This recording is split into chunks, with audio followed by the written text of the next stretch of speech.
नमस्कार दोस्तों, मैं दीपक कुमार श्रीवास्तव आपका स्वागत करता हूं अपने यूट्यूब चैनल पे। नारायण दास एक मूर्तिकार थे। उनकी बनाई मूर्तियां दूर दूर तक मशहूर थी। नारायण दास को बस एक ही दुख था, उनके कोई संतान नहीं थी। उन्हें हमेशा ही चिंता रहती थी कि उनके मरने के बाद उनकी कला की विरासत कौन संभालेगा। एक दिन उनके दरवाजे पर एक 10 साल का बालक आया। उस समय नारायण दास खाना खा रहे थे। लड़के की ललचाई आंखों से वे समझ गए कि वो बेचारा भूखा है। उन्होंने उसको भर पेट भोजन कराया, फिर उसका परिचय पूछा।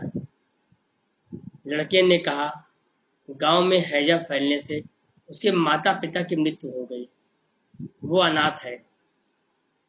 नारायण दास को उस पर दया आ गई और उन्होंने उसे अपने पास रख लिया। लड़के का नाम था कलाधर। वो भी मन लगाकर उनकी सेवा करता, काम से छुट्टी पाते ही उनके पैर दबाता, नारायण दास द्वारा बनाई जा रही मूर्तियों को ध्यान से देखता और कई बार वो बाहर से पत्थर ले आता और उन पर छीनी हथौड़ी चलाता। एक दिन नारायण दास ने उन्हें ऐसा करते हुए देखा तो वो समझ गए कि बच्चे में लगन है। उनकी चिंता का समाधान हो गया। उन्होंने तय कर लिया कि वे अपनी कला इस बालक को दे जाएंगे। उन्होंने कलाधर से कहा कि बेटा, क्या तू मूर्ति सीखना चाहता है? मैं तुझे सिखाऊंगा। खुशी से कलाधर का कंठ भर आया। वो कुछ नहीं बोला, बस सिर्फ उनको देखता रहा। नारायण दास ने बड़े मन से कलाधर को मूर्ति कला सिखाई। धीरे धीरे वह दिन भी आया जब कलाधर भी मूर्तियां गढ़ने में माहिर हो गया। समय किसी कलाकार को अमर होने का वरदान नहीं देता। नारायण दास बीमार पड़ गए। कलाधर ने जी जान से गुरु जी की सेवा की, पर उनकी बीमारी बढ़ती गई। एक दिन उनको तेज बुखार हो गया। कलाधर माथे पर गीली पट्टी दे रहा था। गुरु के मुख से कुछ अस्पष्ट स्वर फूट रहे थे। बेटा कलाधर, कला की ऊंचाई का अंत नहीं है। कारीगरी में दोष निकाले जाने का बुरा नहीं मानना और कला पर अभिमान नहीं करना। अंतिम शब्द कहते कहते उनके प्राण छूट गए। कलाधर अपने माता पिता की मृत्यु पर उतना नहीं रोया जितना गुरु की मृत्यु पर। धीरे धीरे वो अपने पुराने जीवन में लौट आया।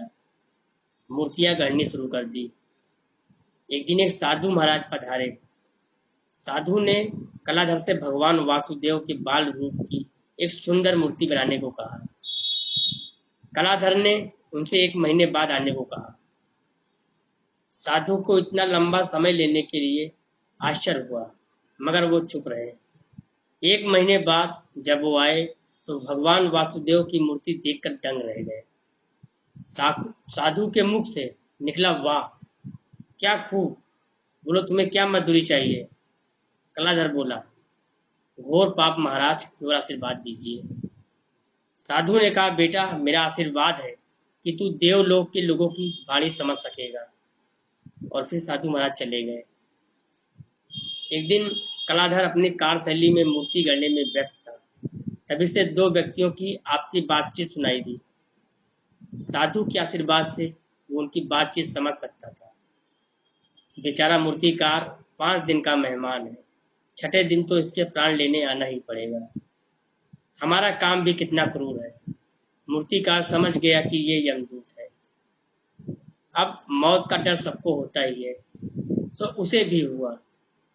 वो मृत्यु से बचने का उपाय सोचने लगा। उसने हूबहू अपनी जैसी 5 मूर्तियां बनाई। छठे दिन वो मूर्तियों के बीच में सांस रोककर स्थिर बैठ गया। यमदूत आए। वे पूरी तरह भ्रम में पड़ गए। इनमें से कौन सा असली मूर्तिकार है? वे उसे पहचान नहीं पाए और खाली हाथ लौट गए। यमदूतों को खाली हाथ लौटते देख यमराज के क्रोध की सीमा नहीं रही। वे गरजे और बोले, आज तक मेरा कोई भी दूत बिना प्राण लिए नहीं लौटा। तुम कैसे वापस आ गए? जाओ, जैसे भी हो उस मूर्तिकार के प्राण लेकर आओ। यमदूत वापस कार्यशाला में पहुंचे। अब भी वे उसे पहचान नहीं पाए। अचानक एक दूत को एक युक्ति सूझी। उसने अपने साथी से कहा, वाह क्या मूर्ति बनाई है। फिर भी मूर्तिकार है बेवकूफ। इस मूर्ति की एक आंख बड़ी और दूसरी छोटी बनाई है। दूसरी मूर्ति में अंगूठा ही नहीं है। कलाधर से अपने मूर्ति में दोष सहन ही नहीं हुआ। वो गुरु की अंतिम स्विच भी भूल गया। कलाधर चिल्ला पड़ा, झूठ, दोनों आंखें बराबर है। उसकी आवाज डूबती गई, गर्दन एक को लुढ़क गई। यमदूत उसके प्राण लेकर जा चुके थे। जीवन में गुरु अच्छा हो या हमें समझाने वाला इंसान बेहतर हो तो व्यक्ति तरक्की की सीढ़ियां चढ़ते जाता है।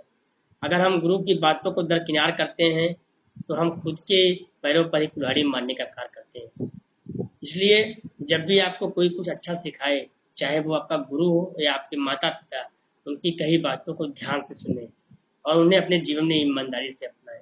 धन्यवाद।